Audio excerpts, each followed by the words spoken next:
LPL খেলতে গেলেন তাসকিন আহমেদ, মুস্তাফিজুর রহমান ও তাওহিদ হৃদয়।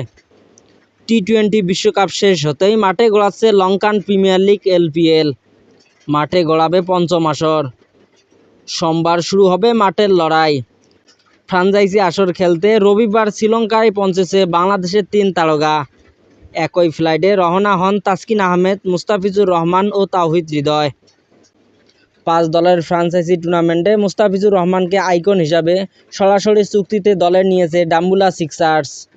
একই দলে শেষ মুহূর্তে চুক্তিবদ্ধ হন hard hitter batter Towhid Hridoy. গত আসরে জাফনা কিংসের হয়ে খেলেছেন।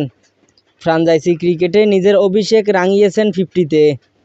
6 ম্যাচে 1 50-তে 135 স্ট্রাইক রেটে 155 রান করেছেন এই তরুণ ব্যাটার। নিলাম থেকে তাসকিন আহমেদকে ভিত্তিমূল্য $50,000 নেয় কলম্বো স্ট্রাইকার্স। ঢাকা এক্সপ্রেসের এটি প্রথম এলপিএলের অংশগ্রহণকারী বাংলাদেশ থেকে আসরের সবচেয়ে অভিজ্ঞ ক্রিকেটার মুস্তাফিজুর রহমান। 1 জুলাই রাত 8টায় পল্লে কেলেতে আসরের উদ্বোধনী ম্যাচে নামছে মুস্তাফিজুর রহমান ও তাওহিদ হৃদয়ের ডাম্বুলাট। প্রতিপক্ষ দল হলো বি লাভ ক্যান্ডি।